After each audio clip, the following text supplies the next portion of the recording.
hi to nobody's here yet. Just you and me. Aley will be along in a few minutes. She was on another show that's supposed to end right about now. So, and Rick won't be here at all because he got his dates mixed up. So we'll reschedule with him on that. And it happens to all of us. I missed a thing with Colleen earlier this morning because I got wound up and tied up in something else and totally lost track of time. So for now, it's just me and Colleen, and we're just going to talk about Yule and Christmas and just kind of cover the basics, I guess, Yeah. And I guess, hi, Dawn. And somebody showed up. Yay! Don, hi. So, I mean, basically, Christmas time, there are so many different faiths that have a celebration of some sort during this month, in the month of January, kind of bleeding into one another. Um, that when you kind of stop and look at it, everything is so similar but different, and you can kind of look at it and see where they kind of stole from one another. It's like, oh, I Absolutely. like what they did. Let's add this to our stuff. Like the Christmas tree. That's a pagan thing. The lights. There are several different religions that do things with lights. You have certain Christian faiths that do the Advent calendar and candles. You have the Jewish faith that does a menorah. Um, and I'm going blank on anybody else. And uh, there are a bunch more, and Rick has all that knowledge, and I don't. So we're gonna wing it, is what we're gonna do. And now my eyes are gonna like start freaking out on me. Oh my goodness! So you want me to So jump in here? jump in there. What Okay. you got? What So you know? And in my usual nerdy way, of course, I have a whole book about Yule and what is all happening with Yule. But the origins of all of this, if you can believe it, I mean, there's always going to be other authorities that come up and say, oh no, we did this before that, or this civilization did this or that. But I'm going back to the Egyptians. So in the Egyptian calendar at this time of year, mind you, they didn't have snow, they didn't have evergreen trees, nothing. But what they did do is they celebrated the time of year for their sun god, right? So right there is the connection. Oh, there's Aley. Hey, Aley. Hey, hey, Colleen. It's good Aley. to see you. Hi, Nice Sherry. to see you too. Rick Nice is to not see you here. too. He Oh, got his dates mixed up, so we're just winging it. okay. You're winging So I it. was, All We have right. most Well, of I'm the here to info. wing whenever you want. so Yeah. All right. Yeah. I was just We can do starting it later. yeah. Yeah, So I was just we'll starting my reschedule again for the blather other thing. on Yule, starting with the Egyptians. So you know that Colleen has info, so we're you got gonna to let tuck her in. run with So it. everybody Oh, grab their Yeah. drinks okay. and blankets and just tuck in for a minute. Okay, so the Egyptians began their celebrations to honor their sun god Horus. Okay. So Oh, that's right, good. so right away we have the connection to the sun, right? Right there. And what they used to honor the sun god was a palm frond with 12 fronds. Now, not all palm fronds have 12 fronds, but or 12 leaves, but the ones that did were considered very, very lucky. So if they could find the ones with 12, then that was it. And the reason for the number 12 wasn't because that was the 12th month or anything. It's because there were 12 months. So I don't know where the Egyptians' New Year fell in their year. It probably fell sometime in what we would think of as the summertime, where the star Sirius became visible and all their things were lined up to that. But at this time of year, if they had the fronds with the 12 leaves, that was very lucky. Now, right around after the Egyptians started doing this, the whole Mesopotamian world became knowledgeable about this. they were like, in Egypt, they're doing this and that and the other thing. And the Babylonians thought that this was very cool. So they kind of adopted a lot of the practices that the Egyptians did, but they honored their god, Zagmuk. So Zagmuk was the god, he was their creator, sun god. So that's how they connected to it. And I don't have to give you all the details about them, but it was a big thing. And they put their spin on it with whatever, let's see, there was some sort of monsters that were coming out because it was a dark time of the year. And, Marduk or Zagmuk was going, Zagmuk? Oh, Zagmuk was the name of their holiday, and Marduk, I thought it was Marduk. Marduk was their god that was going to overcome the beasts, the monsters. So that was their thing. And every year they did, you can imagine little passion plays about the monsters and being quelled and everything like that. We So, still do that today.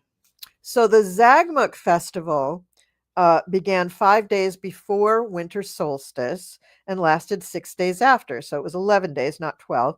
And the peak of it was the solstice itself. And on the seventh day, when they saw the sun staying in the sky just a little bit longer, they took that as a sign that Marduk was on his way to bring victory. All right, so that was the Babylonians. And then not long after that, the Persians caught on and they began to help Marduk too. They called their festival something I probably shouldn't try to pronounce, Sakaea or something similar to that.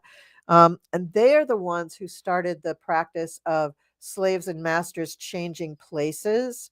And that also started people, I believe, exchanging gifts because it was a gift of the slave to be waited on by their masters. That was part of the whole gift thing. And it was a party. It started to grow more into not just a presentation and a religious ceremony, but now we're really getting into party time. And the sun welcoming festivities just started spilling into every country all around that area. And finally, the Greeks, in their version of Sakaea, had Zeus defeating Kronos and the Titans. But, the main reason for their festivities, of course, was to get drunk. So they weren't quite as religious as the other people were in that area of the world. But this is many centuries later, actually. And we also had a pair of mischievous imps, similar to the monsters that Marduk defeated, but these imps would go around and steal the spirits of unsuspecting children. So here's where we start to involve the holiday with children and spirits, and you better, Santa Claus is watching you, you better be good because he knows, So the spirits of unsuspecting children were stolen, and the Greeks did everything they could to keep them at bay. And this wrapped into a lot of their superstitions. So they would have like garlic bundles and evergreens and things that would keep the spirits away. So everything from candles and oils and plants to the imagery of defeating these little imps. And maybe they weren't so little, I don't know. So supposedly the monsters couldn't tolerate like fire and smoke and things like that. So fire became a big thing too. So we're still worshiping the sun. Now we're pulling in kids and presents and we're defeating the monsters, but that's becoming a little less important. And then finally the Romans, they practiced Mithraism and they wanted to also use this holiday. And they combined all of those traditions and added a few of their own. So we had Jupiter and Zeus for Saturn and Kronos, and they were honoring Saturn. And they were overjoyed at this because there wasn't much to be joyous about with Saturn. Saturn was a stern god. He was not a party god. He certainly wasn't Bacchus, right? So this gave them a way to get drunk, have parties, have fun with the kiddies, and a little respite. And that long holiday that they celebrated gave them kind of a time to kind of kick back. And they definitely did the master slave exchanging places and that kind of stuff. That was all going on in the Romans because the Romans loved a little boy behind the back door. That. So that was all happening too in this Saturnalia. And so this stuff kind of goes on and on. It spreads through Europe, and each of the European countries began to put their spin on it. Of course, they had colder climates, right? So they didn't have palm trees. They had evergreen trees. So they brought in the evergreens, and they didn't have, they didn't have their sun god necessarily. They just had other gods. So the whole, and at that time too, most of Europe was a Celtic nation, including the British Isles. All of it was kind of a Celtic Yeah. nation. So it wasn't so hard for them to share this holiday. It was very different from region to region because, of course, they didn't have the internet, but it was, easy for them to share. I'm just looking But you here. know what's funny is despite the fact that there was no internet, no text messages, no phones, they were still able within a short time span in A the few overall years. picture of Yeah. history, Hmm. they were able to all learn about, adapt, and share the same holiday just with a different spin on it according to what their belief system was. Right. That's right. And to me, that's the real Christmas spirit is being able to It just reminds me of the hundred monkey theory, where there's a monkeys that. I'm sorry. Yeah, yeah. It just reminds me how things can spread, even though you're not kind of out that if you washed a potato, that it would taste better. And then monkeys all over the world started washing their potatoes. So it's the same way I feel with the way these traditions, people found them. It's kind of like part of the collective consciousness in some ways. So Yeah, it's it fascinating. gets into the zeitgeist somehow. You Yes, don't it does. really need an internet for it to happen. No, It just you're happened. right. mm-mm. Yeah. So the Romans were the ones who started putting lamps and fire in their homes to chase away those evil spirits. Now they were just calling them evil spirits. They weren't even saying imps. They're just saying Mhm. evil spirits. And it was as this started moving up into the Scandinavian countries where we have Odin, and Odin, king of the fairies, that myth started out in the Scandinavian Mhm. countries. And of course, it was very dark in the winter there. So they always lit things for their, fire in their homes, candles and the hearth and everything like that. So that went along very well with what they were already doing. And that, with the Odin stories, that started to filter down across Europe and over to the British Isles. So now we have the sun god. We have the Odin guy with his fairies. We have the things for children. We have the fire that chases away the dark and also the evil spirits. So now we Mhm. also get the dark equated to the evil spirits. So all of these things are sort of coming together. And I mean, it isn't a far leap to have, a Mhm. Christmas carol, where you got Father Christmas opening his robes and showing you the starving children. So that's all the really, really broad strokes of how all of this stuff sort of came into our world. And it was America that decided that, the church decided that Jesus was going to be born on Christmas Day. And and they made Yeah. it Christmas Day. But notice that it isn't the solstice. It's 4 days after. So it's roughly that time period where the Romans had that extra period of time because remember, the Romans in that 11-day period, the Saturnalia period, the whole time the slaves and masters were exchanging places. So it was over a week that they were partying. Imagine the Wow. hangover from that. Oh my God. But, so that Talk Absolutely. about so 4 days after the solstice, that's December 21st or Right. 5th. And so Mhm. that's when they decided, okay, we'll make that the birthday. And even that myth was stolen from the Celtic myth of the Green Man, right? Right. The man Right. who is sacrificed, and then comes back to life. And even that actually goes all the way back to the Egyptians, because that's the story It of does. Osiris. So mhm. Yes. all of these things are really wrapped up together. And the thing is that you got to love hoarders, because all these people all over the place, all over the known world at that time, were just collecting and hanging on to these customs, even if they weren't theirs, and building on them and building on them and building on them. And so Mhm.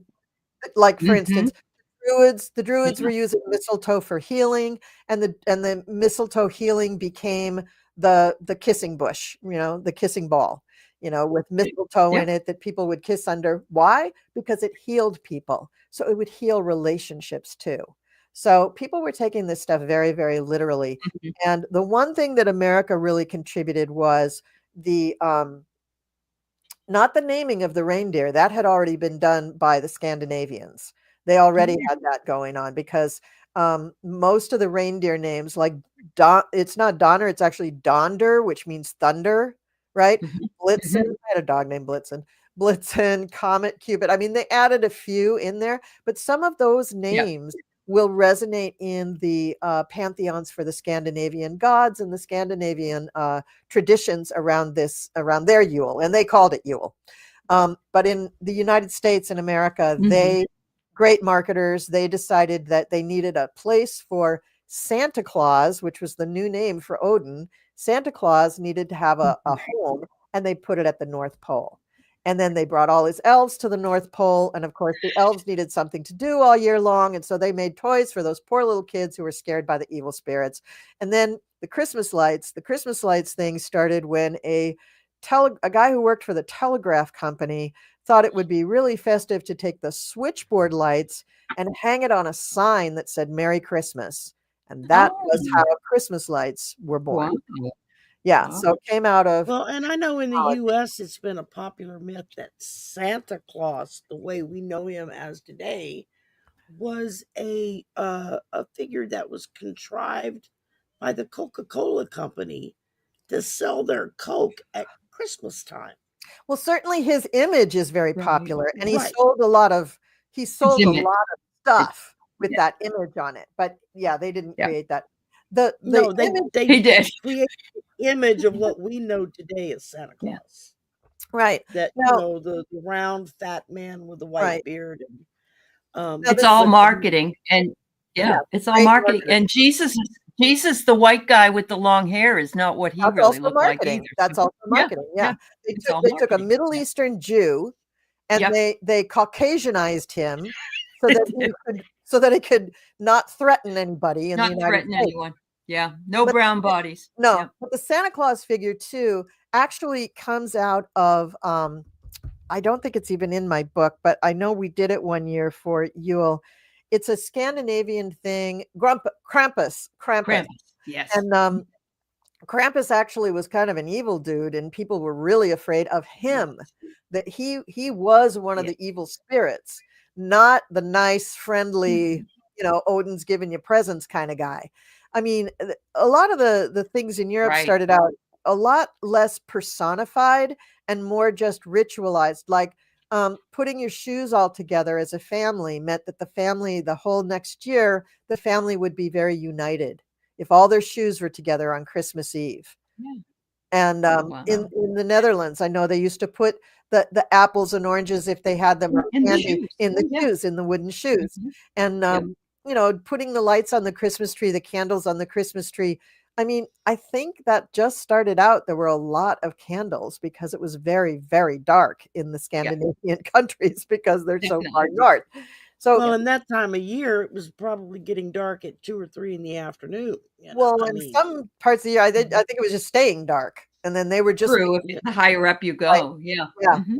Yeah. and then after the solstice, that's when they begin to see the light. Maybe about December 25th, they begin to see that light. So this is all like just a patchwork quilt Yeah. stories, of traditions, of rituals, of beliefs, of sun gods, of elves, of children. I mean, all these things coming together. But the one overarching thing is the word son, because the Christians took that Mhm. and they knew that the word son, who is the son of a father, and son, the sun in the sky, were pronounced the same. They knew that. And they capitalized on that and used, again, marketing. And Yeah. they knew that that would be Well, easy because nobody read mhm. then, nobody could read. And so Right. the sun Right. god coming yeah. back, bringing the sun, represented warmth, being able to eat, being able to survive the winter, Mhm. which in Egypt wasn't a big deal. They didn't have that. That's true. So they kind of morphed it into what they wanted it to be in those northern climates, in the climates most of us live in. So, okay, I've Mhm. talked a lot, so you guys talk. Oh, it's wonderful. You're doing a great job. I mean, I've studied, I teach a lot of literature, and we talk about all the myths, the myths that are permeate. And there's a little bit of a spin on each one, but it's the same way with the lights. And when you brought up Marduk, Marduk shows up in a 25,000 year old story, Gilgamesh, Wow. which Yeah. is, it's amazing. So all of these names resonate with the way things have come about, and I actually really enjoy all the pagan stuff, because really most everything we've gotten has been the Christmas tree is pagan. I mean, all of that stuff, Yeah, and we it's all don't pagan. recognize it. Right? It is. No, It no. is. Yeah. And those are evil people, don't you know? They hang out with witches and warlocks Right. Right. Wow. Yeah. and the jinn and whatever else name they want to give the evil people. I mean, Yeah. it's Yeah. Yeah. Yeah, but Well, this I was not aware that Krampus ate the children. And so I'm thinking to myself, that's a way, though, with Santa. You got to be good or you won't get any toys. You got to be good or I'm going to eat you for lunch. Yeah. Yeah, exactly. Yeah. Yeah. And even going back to the evil spirits that would, steal unsuspecting children's spirits, it's like it's a Right. little bit violent, it's a little bit, but that's the way old-fashioned fairy tales are. They're very violent. And they were used to keep Oh, kids yeah. in line. They were Very. going way beyond the morality plays. Yeah, we'll teach you what's right and In wrong, but line. if you don't clean up your room, we're going to break your legs, basically. Like Yeah, not absolutely. friendly. It's like the church, a form of control, actually, is A what form it of is. Yeah. that's what I was reaching for. Exactly. It's a form of Yeah. control. it Yeah, was just absolutely. like here in the Cajun culture. They have the Rougarou, which is a werewolf, a shapeshifter, Ah. and it stemmed from France, and it came through the myth of it. But by the time it got here, they used it in the early days a lot to keep children in line. It was like, Mhm. if you Yeah. don't do your chores, if you don't go to bed on time, if you don't stay in the bed, Yeah. then if you Yeah. go out and about, the Rougarou is going to get you and turn you into a Rougarou and that kind of thing. And so Right. it's Wow. funny how some of those off the wall mythologies They're all the same. blend They and just mix have in. different names, Sherry. Yeah, Yeah. Yeah. Yep. exactly. Well, the Wiccan, Yep. the Wicca that is practiced mostly in the United States, and there's a lot of different schools. So anybody who's Wiccan Yeah. out there, don't come for me if I'm not going to say exactly how you celebrate Yule. There's Right. many, many, many different schools of Wicca. But Right. generally, if they follow, if your coven or you as a solo eclectic individual solo practitioner, if you follow just kind of the Celtic lore, then for you, Yule is the time when the Holly King, which is the dark part of the year, rises up and overcomes the Oak King, and he represents the light part of the year. And at summer or at winter solstice, the Oak King comes back, basically. I mean, that's it. And what they do is sometimes we reenact a battle, but also oh yeah, and lighting the Yule log is an effort to encourage the welcoming of the sun, but also the birth of the Oak King. So every year the Oak King is reborn. So Mhm. one of the things that a lot of people do in a Yule ritual is they reenact that symbolically a birth of the Oak King. But solstice traditions really focus on well, solstice, the Yule Yeah. traditions really Yeah. focus on solstice, the solstice that is happening, because that's the balancing of the light and dark of the year. And so fire is a big thing. The sun is a big thing. So anything that is yellow or orange or round is a part of that symbology. Or gold. Mm. People use Mhm. gold a Mhm. lot. And all the other things around that are just kind of window dressing. And I'm Yeah. sorry if that offends anybody who's Wiccan, but really it is. Because every every group, every time you do a Yule ritual, it's going to have a spin on it that reflects your personal connection to divinity and how that Sabbath is really hitting you. You know, what do you want to get out of Yule? Now, for many people, it's just like coming into the light. Like I've been in kind of recluse retreat. I've been in the darkness, which is a great time to, you know, take a look, take stock, take inventory, which is a very Saturnine thing to do. And solstice happens at the beginning of Capricorn. So it's a very good time of year to take stock. That begats the New Year's resolutions, right? That's why we start doing that at that time of year. But beyond that, we want to come into the light. Why do we take the resolutions? Why do we try to improve? Why do we do the inventory? Why do we retreat into the darkness and we don't just say, no, I'm going to turn on all the lights all winter and just stay up all night? You know, we don't do that. We naturally acquiesce to this retreating because it's good for us, because our bodies need it. You know, it's great to be out in the sunshine in the rest of the year. It's great to get that vitamin D, but you also need the spiritual reflection that comes with going into the dark. And so that's kind of the main thing. That. Yule. That's wonderful. Yeah. It So just shows that, the cyclic nature of the seasons and our lives. Yeah. And our connection to the seasons, our connection to the earth, because we've lost that so much because we just walk around on pavement all the time, or carpeting, or drive in a car where we never touch the earth. And the connection to earth is, I think, the root of a lot of diseases, actually. I agree. You know, Absolutely. You know, so it's good at least to go with the rhythms of the planet. You know, that at least gets you in touch with, you know, oh, it's the time of year to eat, you know, apples and oranges, or it's the time of year to eat, you know, avocados and mangoes. You know, if you kind of go with the rhythm of the agriculture in your world, that's one way to get in touch with the earth. And in the winter, things like cinnamon, it's a hot spice, right? It's good for that warmth that you need. Or even cloves is kind of a hot one, you know. Oregano can be hot.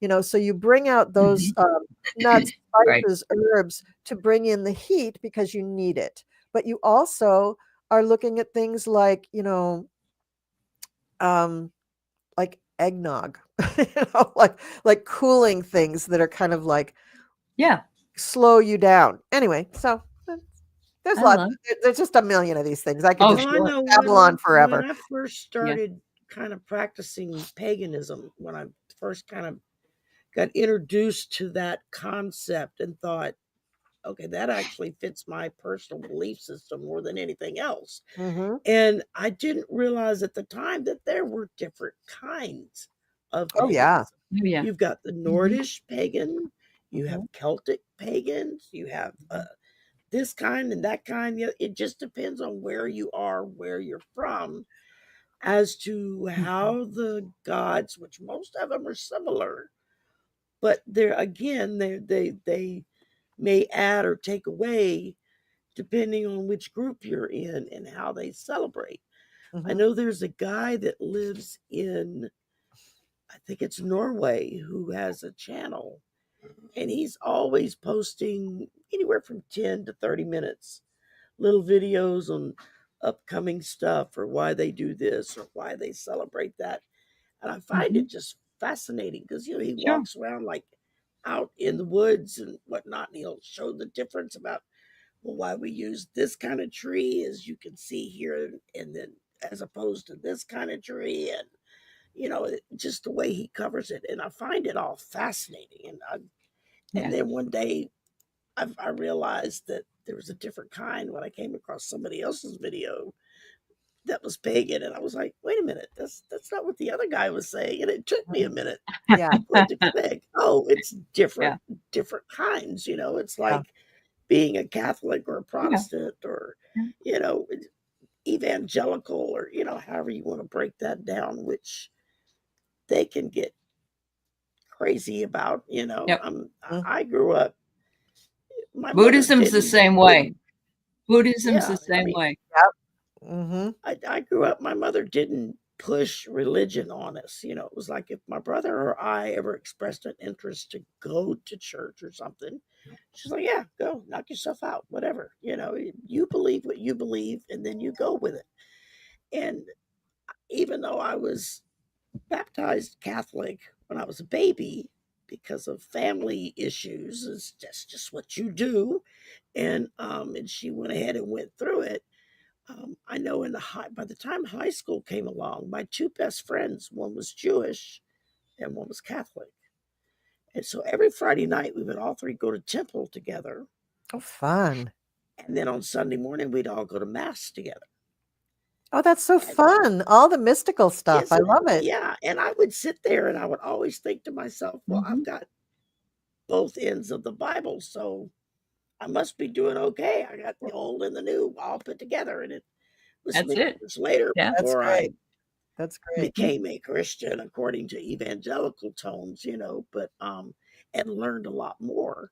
Mm-hmm. And even then, the things that they would teach you, a lot of it would really rub me the wrong way because it would be like, yeah, but no, people, that's not how they believe, or that's not how they act, or Mm-hmm. you know, you start getting into some of the evangelical stuff, and they're so down on Catholics. You know, well, they're not real Christians. It's like, well, excuse me, what makes you think you are? I mean, it's Yeah. and Yeah. That but I used to judgmental, love that to go to the dualism Catholic is church strong. for Yeah. Christmas time Well, because they Sherry, would do stuff at Christmas that was just it was so beautiful. I mean, they'd have the Mhm. midnight mass and all that kind of stuff. It was just very traditional and stylized, and I found it fascinating. You know, to me, it was like this is so cool. You know, that was it's my attitude. mystical.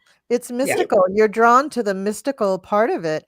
And you know, all the various all the various churches have their own Yes, they weird do. ways. I happen to really enjoy a good Catholic mass because I like the ritual and I like the Yeah, mysticism of it, because that stuff that the priests are doing where they're walking around the church, that's Incense. stuff that's the Yeah. stuff they the don't really incense. tell. Yeah, they don't tell the muggles what that's all about. That's all Right. their secret stuff. That's Yeah. their magic and witchcraft, actually. But when you were talking about the different styles of paganism, it may have to do with where people are from, but it's also a particular group that has embraced usually a particular pantheon or a subset of deities to connect to. And that's usually what determines, you know, that kind of school of philosophy of paganism. Wicca is very much the same way. Like our particular coven, we are an Egyptian coven that uses high and low magic. And we're usually, we do a lot of things that would be recognized by the Golden Dawn. That's what we do. So it's a little bit different kind of magic. But there are lots of pagans who practice using all Celtic pantheon because it's well known and it's probably better documented than any other pantheon. And they can be anywhere in the world, right? And Yeah. then you've got people who are using more of a Roman pantheon or a Greek pantheon or a Scandinavian pantheon. I happen to like some of the Chinese deities. So I use one Chinese deity and I use a couple of Egyptians, and I use you know, for Hindu ones. 10 years I was a practicing Hindu, so I use a lot of Hindu gods too. Wow. So, Okay. you know, this is there's And in my particular coven, that's okay and that's accepted. Not every coven would be like that. coven is like that, right? And But tell me that's one of about the with things that I Buddhism, Aley. Do you have like what tell me how is it all the different kind of like schools of thought with Buddhism? I'm curious. Well, they have what they call a big wheel and a smaller wheel. They're long names. I don't even want to pronounce them. But for instance, the Dalai Lama, of course, is in exile, and he's in Nepal, and he has one type of Buddhism. And of course, they go out and seek out the reincarnation of the Buddha. And that's how and so this particular Dalai Lama was found when he was, I think, 3 years old. Yeah. And that's how they also find some of the lamas and so on. But there is, you know, Vietnamese Buddhism, Japanese Buddhism. There's all kinds Do they all of celebrate Buddhism. Bodhi Day or Bodhi Day or however you say Mostly that? the Or biggest thing is baby Buddha's birthday. and that's in April. So they do celebrate that. I remember being at a Buddhist temple once, and they were doing you go up and you pour sweet tea over the Buddha as Oh, a wow, okay. gift to the Buddha. It's no real church service there. It's like it's a philosophy, much like paganism is a philosophy.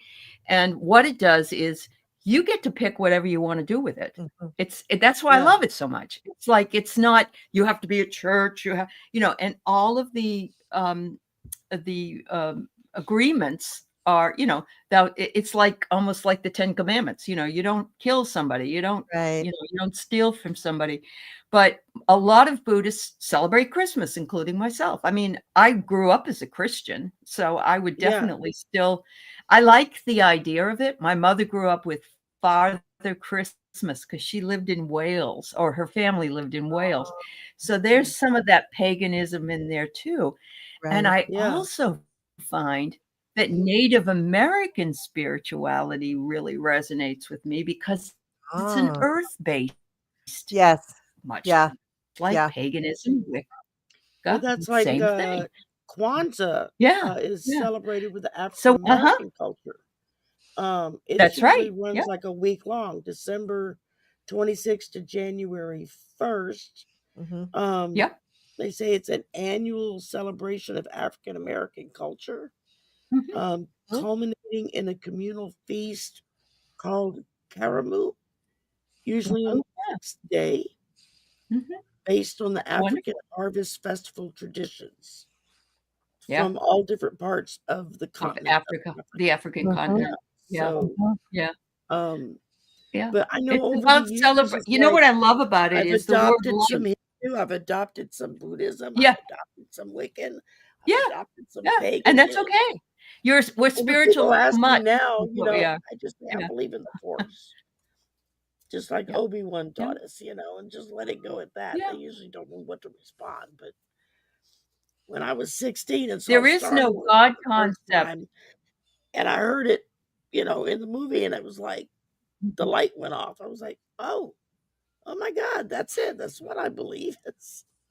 It was so wild. It was a real epiphany for me, that something that was just so out of this world, so to speak, but that's what resonated. So Sure. But in Buddhism, there is no God concept, and the Buddha is not revered as the walking Christ is. Although they do believe that Jesus was a bodhisattva, and that means that he forgoes the benefit to help others and has compassion, kindness, and love for all beings. There's a lot of books actually out there that compare the Buddha and Jesus as really giving the same message. And there's some belief that perhaps they ran into each other, which wouldn't surprise me. But they're in the same part of the world, so definitely. And if you ever want to know a little bit about the Buddha, Hermann Hesse's book Siddhartha is a wonderful book to read, about how he was a prince and how he had stayed behind the walls of his kingdom, and his father wouldn't let him out. And when he did go out, he saw, and he was like, oh my God. And he gave up everything and became an ascetic at that period of time. So he's much like the Christed figure. And, to me, he's just the embodiment of compassion, love, and kindness. And as we say, Jesus is for those of us who are Christ-centered, because there's two types actually of Christianity. There's bibliocentric, which means people follow the Bible right to the letter. And we know who those people are, and no offense to them. And we have the Christ-centered Christian who follows the way Christ lived. In other words, in other words, we don't have as much of those as we need. No, That's we don't. right. Now, Aley, what he showed. Do you celebrate Wesak? Which you might call it something else. You might call it Buddha Janta, Buddha Purnima, Buddha Day. No? Mine is more a philosophical Buddhism. because I really do like you guys. I do like you. That was amazing that you were a Hindu for 10 years. Yeah. Honest to God, that's fabulous because you've lived it and you understand it, and there's still parts of it that resonate with you. Yeah. So Yeah. except for the misogyny, it all Right. resonates with Wicca. Yeah. Except for the Yeah. misogyny, it all resonates. So Waisak is something you might want to look into. Waisak Okay. is a full moon in the spring, in around May time. April Okay. or May is when it falls, and I don't remember which full moon it is. I guess I could look it up. It's probably I don't know what full moon it is. Anyway, and people gather at the base of a mountain in, I want to say, Nepal, Tibet. I don't know, one of those places over there. And if you are pure of heart and you're coming to with love and compassion, you will see Buddha and Jesus walking down the mountain to you. And thousands, maybe millions of people have attested to this, that they see it every year. Wow. And it is a time to celebrate the compassion and love that these two brothers shared, brothers in spirit and compassion. That's exactly how I've always thought of Jesus, not really as the quote embodiment of God, but No. more so one of the greatest teachers of all time. Just Yeah, like definitely an ascended master. And definitely. Bodhisattva, Yeah. absolutely a bodhisattva. Absolutely. Yeah. And Waisak is just really interesting, and it's built up. It's When interesting. we first started celebrating it, we celebrated in the coven. And when we first, we're not Buddhist or Christian, so that's pretty wild. But No, I get it. Yeah. that's what we do. It resonates. And we started a long time ago doing it. And in the years since we started doing it, we noticed that now there's groups that do, like, expeditions to the mountain, like Perillo tours, to go do Waisak. But there's always been, okay. it's always been a place of pilgrimage for people to go at that time of year to gather together, to have communion with other humans who are like-minded and trying to live compassionate, kind-hearted, loving-based lives. So it's really interesting. It's really, really it is wonderful. And it brings in that old Canterbury Tales idea where people go on this particular pilgrimage to find themselves and to enjoy company. And the Muslims go to the Kaaba, there's a great big rock, the Dome of the Rock. And you can't go there unless you are a full-fledged Muslim. And the wall in Jerusalem, people still make pilgrimages there. That's right, the Wailing Wall. Although now that's a little dicey going there. So this could be a good alternative for those people. It is. I know one of the nicest things that I really enjoyed when I went to Hawaii was there on Oahu. They have an exact replica of the Japanese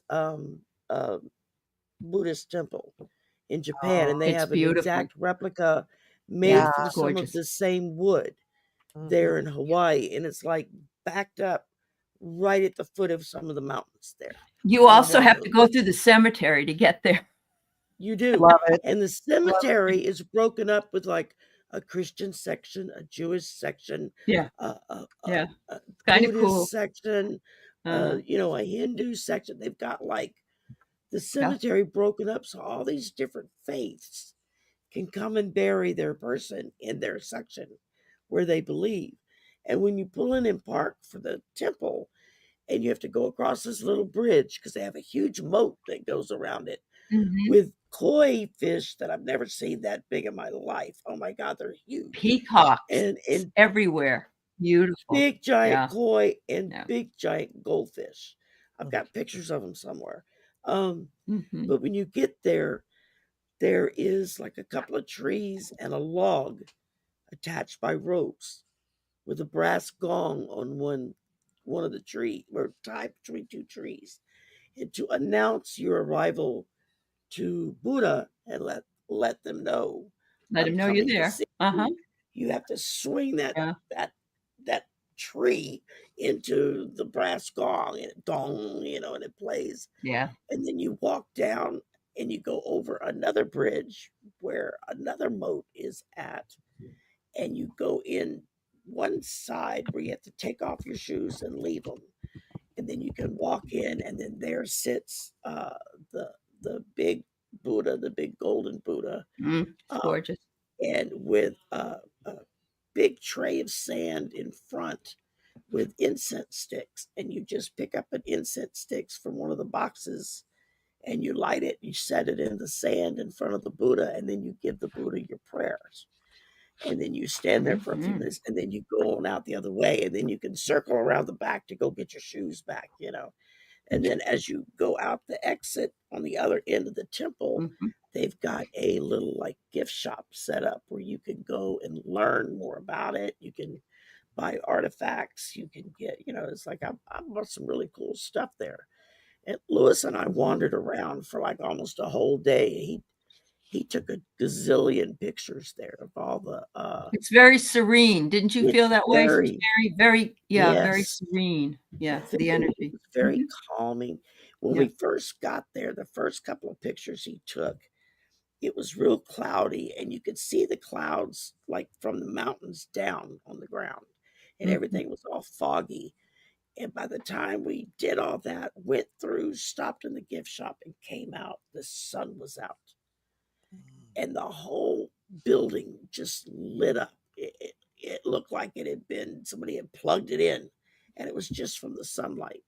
And we went across another little bridge around one end of the moat.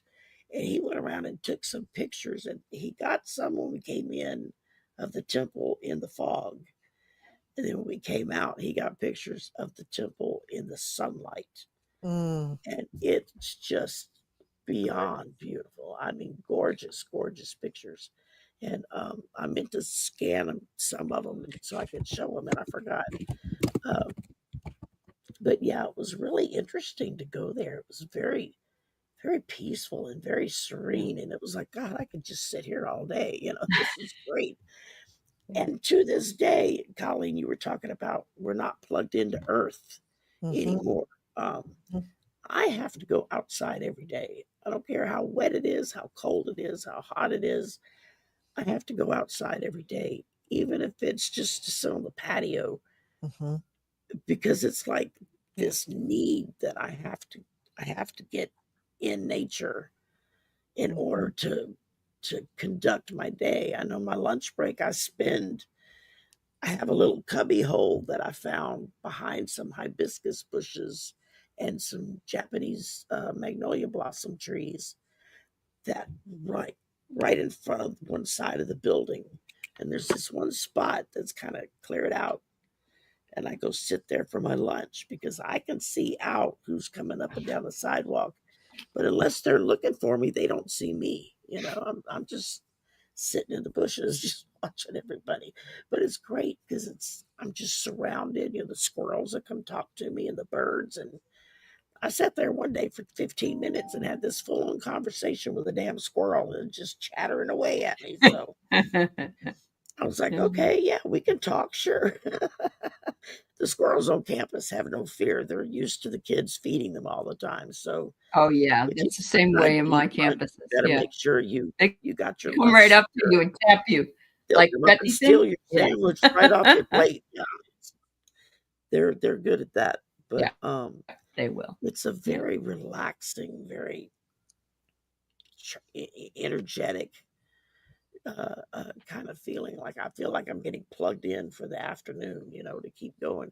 That's usually when I do my daily affirmation. I started doing them there when I was sitting out there. And it was like, this just feels like the right place, the right time to do that every day. And, but yeah, I mean, I've been to all kinds of different churches and stuff, different faiths. And that's your church. That's your church. That's my church right there is under those trees behind the bushes. We can take a little bit from every single thing that resonates with us. And we just have our own beliefs, and we can, I bring in some things from the Native Americans, the way they do. I love the way they do the medicine wheel. And there's other things that they do that are so interesting to me. So it's not like I have to go to a building. And that's what you're saying, Sherry. And that's what you do as well, Colleen. You don't have to go to a building. No, because it's all here. I mean, it's nice to go visit some of the beautiful cathedrals. It's sacred feeling. Stuff, it's very, very sacred, very traditional, just very beautiful. I Yes. love the stained glass and all that kind of stuff. But Some of the with me, older I'm places are more really comfortable sitting outside wonderful under energy. Mhm. trees than I am anywhere else, Yeah. Um, When I worked in Manhattan, one of the things I used to do, Yeah. this was way before 9/11, was, I would just go into they had a lot of very, very old churches there. And I would just go in and sit Oh, in one of yeah. the pews because the energy in there was just Yes. amazing. I mean, yeah, they Yes. had their little yards with the graveyards in them and stuff like that. But, Manhattan is just a concrete It jungle, is. literally. Yeah. So yeah, Yeah. in order to get that peace, that I had to go into a church, and I could have been midtown, downtown, east side, west side, didn't matter. If I could go into a big old church and just sit, I was very happy, Very nice. I've and that's done what that you're many a time. yeah, Yeah, and that's what you're finding out in the world because, Yeah. up until recently, major religions really ruled our lives. And when you go into yeah, those houses of worship or so-called houses of worship, I'm talking maybe 20, 30 years ago, um, you you did what you were kind of told to do. You were directed, but Yes. you weren't Yeah. encouraged to participate except to sing the songs and give the money, you know? And, Mhm. yeah, you know, then you go, I mean, Right. some places it's a little bit more participatory, but you're following the leader. And what I like Right. about all these other ways of connecting to the divine is that you are the leader. You're your own That's right. leader. And that's Yes. why yeah, we choose from all of these different places. And I also wanted to say, we're finding out how much more connected we are to the galactic beings. So think Mhm. about it. If we've had yeah, lifetimes in other star systems, then our spiritual beliefs have morphed over millennia from that kind of weird world and maybe probably multiple star systems. So Oh, we've yeah. all had, the DNA of our genes, right? Of our, not our genes, Stardust. Yeah. our Yeah. soul, has had Uh-huh. to morph and change and adopt these myriad different That's beliefs and right. customs and even visions of what we would have. And by now, most of us have incarnated so many times that really, if you just close your eyes and think about it, you can envision a different spiritual reality in 100, maybe 1,000 different ways. So Right. we're just finally coming to a lifetime and a moment here on earth where we are blessed enough to be allowed to tap into that and to Mhm. feel it yeah, and to see it. And this is the kind of the physical manifestation of it, that we are bold enough, that we are sure enough of our own beliefs, that we are just claiming, I want a little bit of this and I want a little bit of that, and yeah, put a little cherry on top of that one, and now this is my spiritual belief, right? And it's an amazing point for us to be in Right. spiritually, just amazing. And I mean, even this discussion about different ways It to is. celebrate winter holidays, that would have been verboten, 30, 40 years ago. oh, People would just be like, oh, no, you're one way or the other way. You're not all Oh, these. absolutely. Oh, we're all these things. Right. We are definitely all these things and then some. Yeah. Yeah. That's exactly. beautiful. Well, I we agree. do the And it's the same. same way.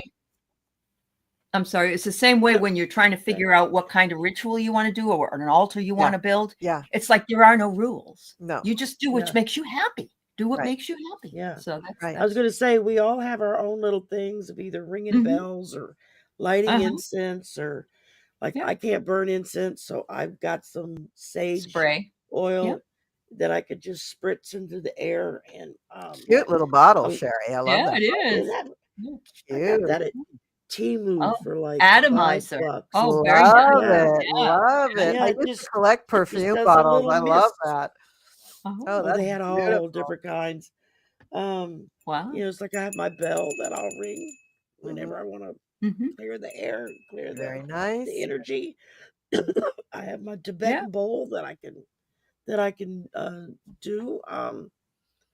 And it just depends on what the feeling is in that moment as to what I feel led to do. And I like the fact that it's up to me to do what feels right to Mhm. me in that moment, That's and I'm right. not having to follow what somebody else says to do, you know?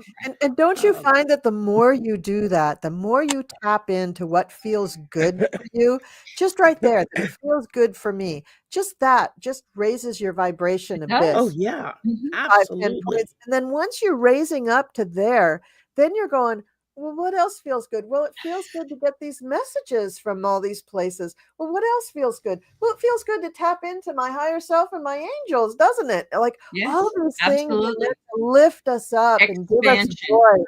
Yeah, Yes, and we're Yes. expanding. And again, what a great time to be on this planet because we're all able it to is.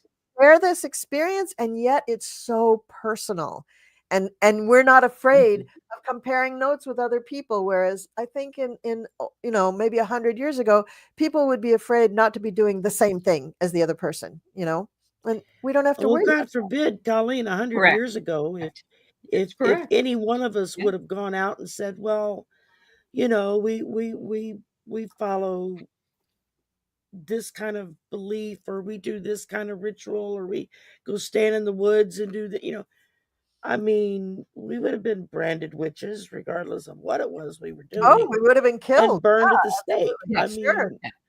Yeah. Sure. I think you I've In know, fact, well, some it's of us still probably reality. were. oh, I think I've had Yeah, my share of being burnt. Yeah. I think that Yeah. Yeah, I know. Me too. yeah, exactly. So it's like, it's sometimes when you read his history books, even fiction ones that more accurately describe what it was like, and I sit and read those, and I think, how sad that you had to be in secret to worship what felt right to you, and how fortunate are we today that pretty much basically you can do what it is that feels right to you for whatever faith that you want to ascribe to. Even for those that are atheist or agnostic, I mean, they still have their little rituals of certain things. Mhm. There's a lot of atheists out there that go put a Christmas tree up and a wreath on the door and buy Sure. Christmas presents. And, I Yeah. mean, they come at it strictly from the capitalism point of view, and that's cool if that makes you happy. Um, Mhm. but it's still partaking in different types of belief systems that have all kind of melded and meshed together, Mhm. which makes it really interesting to share and Mhm. to And sit and yet talk with somebody and say, yeah, well, I do this. Oh, well, I do that. And it's yeah. And in my lifetime, and so all of yours too, I started out pretty young, knowing that I was drawn to witchcraft and being a witch. And my family was very open to it. They just kind of like were like, that's Colleen. She's just she's like that. I mean, I practically came out of the womb Mhm. talking about astrology, so they just expected that I was a little different. But my whole family was Mhm. very, very different. All into they were all pretty psychic, and we all just that was just kind of a given. But in my public life, I had to hide things a lot. I mean, yeah. I was into even in like elementary school. Oh, yeah. I was a witch. I was into numerology. I was an astrologer. I was already doing charts for people. I was looking at Mhm. cards. I was looking at stones. I was looking at, energy healing. I was looking at all of this stuff. And I had to hide that from friends, from teachers, from, any organization that I was affiliated with. I could not speak of that openly. I think it Mhm. started to change the first time I remember really proclaiming it, was in high school, so, like 10 years or so there, and even then, I was very careful only to call myself an astrologer, Mhm. Yeah. and, all of the people that I knew who were really evangelical at that time, or what they called themselves then was born again, um, all of them immediately called me witch. I didn't have to say it, and I was like, Yeah. "Well, I don't know if I would say Wow. that, but I'm an Oh, astrologer," but they went Yeah. right there, and so there was in our lifetime, there have been right. still some social dogma that says, "Thou shalt not be a witch or a pagan," and, if Right. so, It's then you still you true deserve to today. be denigrated. Yeah. I mean, Yeah. it's still taught today. It's taught, but it's not so easy for people to act on it today, because today we Right. have laws, and you can't really burn witches anymore, or you can't burn people anymore. I mean, that's kind Right. of Yeah. kind of frowned upon. But Yeah. you know what I Just a little bit. but there's much more openness to that. Although still, I mean, only a few years ago, Fox had this thing on where they were saying, and it was just a few years ago that some woman who was running for Congress called herself a witch, and then she tried to take it back, and Fox News was very quick to jump on that and say, "Oh, no, no, no! She said she was a witch, and we can't have people like that in the Senate or the Congress or whatever it was."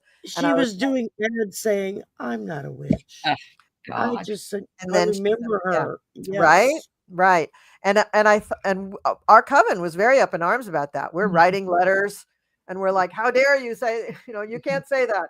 I mean, the Yeah. military recognizes Yeah. Wicca, for God's sake. So get over it. Yeah. Yeah. Exactly.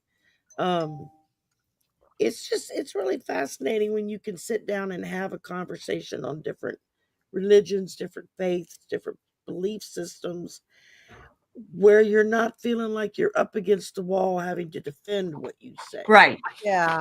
And that's Absolutely. one of the things I think that really helped me when I kind of just stumbled into this community, was that no two people had the same exact beliefs, and everybody was perfectly willing to just share whatever they had, and they Yeah. didn't care what I believed in as long as I believed in it and I was good with it. That was cool.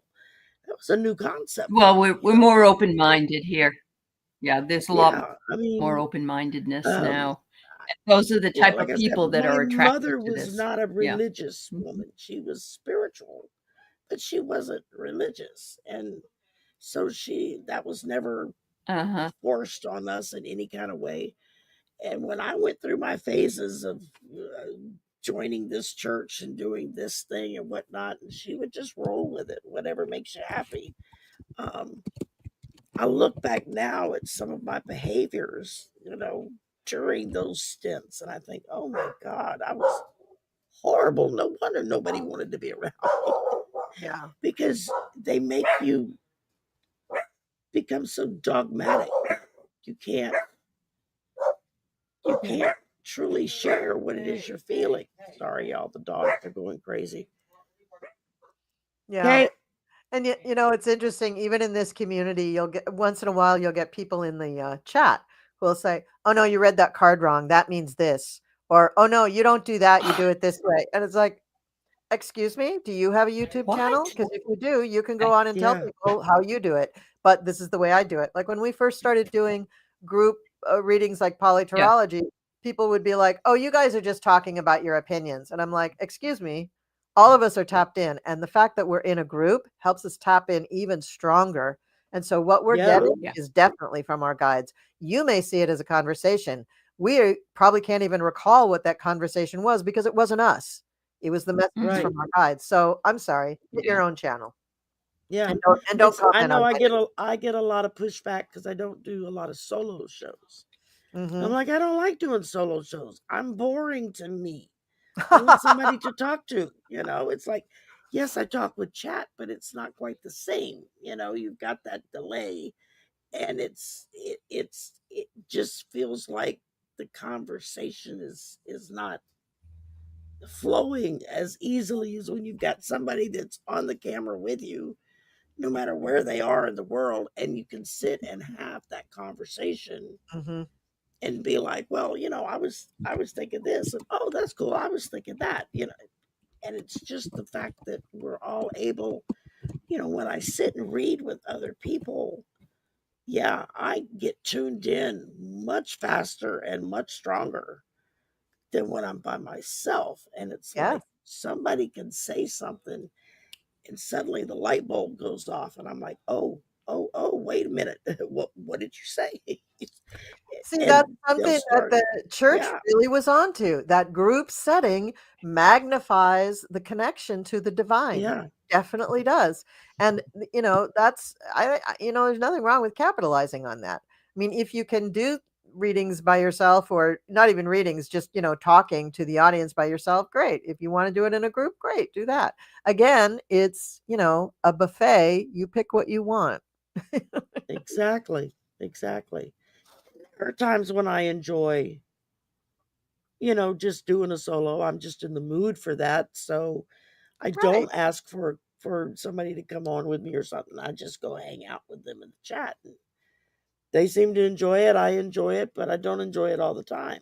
I usually like somebody with me. Well, you're a Gemini too. I mean, you like Yeah, that that's connection. You like that social yeah, connection. I can understand that. Yeah. yeah, and exactly. Well, ladies, we've been out this a little over an hour here.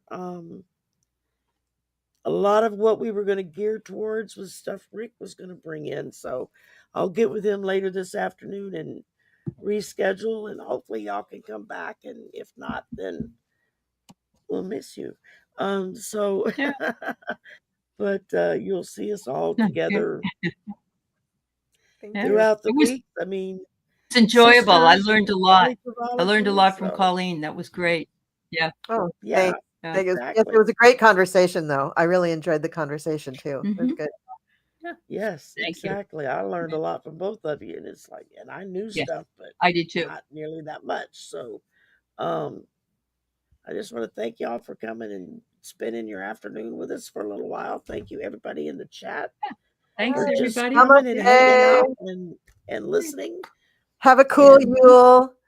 Yeah, have a cool Yule. I like that. that's You know what right. I want? I want a Snoop on a Stoop. Have you seen that? Snoop No. Oh, I've Dogg. had that 2 years ago. I got some of those. Yes. Somebody did. They created Snoop on a Stoop, Yeah. but they didn't go With a through him. big J, With a big J, and a big marijuana Yeah. pendant on and stuff. Mhm. But they didn't go through him or his people. And when Oh. he saw it, they got really pissed, and he made them pull it because it was counterfeit. Now it's legalized, and so Right. he's got his own Snoop on the Yeah. Stoop He's style. It came good. out of the Chinese stuff. Yeah. I'm Yeah. sure they Yeah, Yeah. they plagiarize everything. Yeah. But he is Snoop. Don't take it from that's him. it. I mean, don't be a Yeah, They do. hater. He worked yeah. hard to become that. So, don't Yeah, think it he was did. all No, just Yeah. don't think he all was just like, puffing a blunt and becoming Snoop. That did not happen.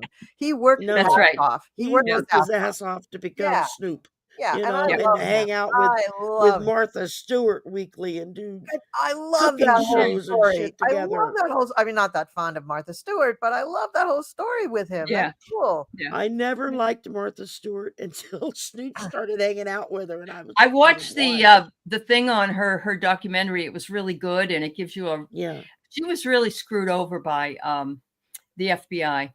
She really Oh was, yeah. and it was They yeah, made an example out of her Mm. they did. I just on know Yeah. things that I that a tried lot of some of people did and never got in trouble for, but they yeah. decided to make I an just example I of just her. know that back in the day I tried some of her cookbooks and the recipes had not been tested well. They Oh just yeah. none of Yeah. them worked. So that's why I didn't like her and I thought she was kind of a phony, but maybe that was She just one just came part of off her. as too perfect. It was like Yeah, and maybe that was just part nobody's of her house empire that looks Yeah. wasn't like good. that. Yeah. Maybe for a photo shoot, your house looks that way, but 5 minutes with kids in the house and it doesn't look that way, and it just, I tell you what I did love about her, that commercial where she did, "What do you do with your old credit cards?" I cut mine up and tiled my pool. I thought that was brilliant. I loved that. I Uh-huh. love that. Yeah, cut up the damn yeah, credit cards, tile your pool or Yeah. something, but the yeah. cookbook's no bueno. I didn't like Like I said, when Snoop Dogg started hanging out with her, I was like, who in a million years would ever have put those two people together? Yeah. Because they They were come sitting from next to such each other. different worlds Yeah, they were sitting next to and each other in a like in a some kind what do you of call it? Where dinner they or award roast show or somebody. something. Yeah, they Yeah. roast people. Uh-huh. Yeah. Okay. Yeah. Okay. And that's how they got to meet and they just clicked. And I to love watch them that. Yeah. together is hilarious. I mean, Yeah. It they is. Yeah. complement one another so well. I heard somebody ask I like ask Flava Flav her, too. yeah, Cute. um, He's I heard cute. somebody Uh-huh. ask her once what on earth drew her to hanging out with Snoop Dogg, and she was like, "Well, who wouldn't want to hang out with Snoop?"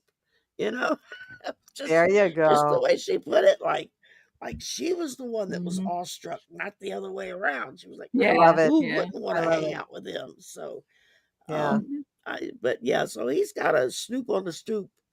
It's like a Yeah. little I've had one, figurine or an Sherry. ornament. I I gotta tried to find it. get one of the illegitimate ones when they first came out 2 years ago, and by the Mhm. time I had the money to order one, they were all Yeah. pulled from the shelf, and I was like, "Damn it, I missed." But now I saw them this year at Walmart. They're in Walmart, Oh, so it's okay. like, There okay, you go. they're legit now. Okay.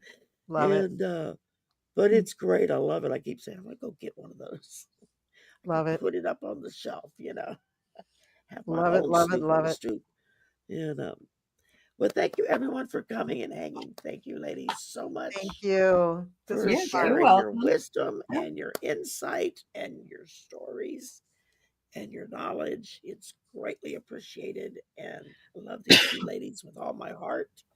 I love reading with them and hanging with them. And I know y'all do too. Thank you, Sherry. Everybody Yeah. have a wonderful week.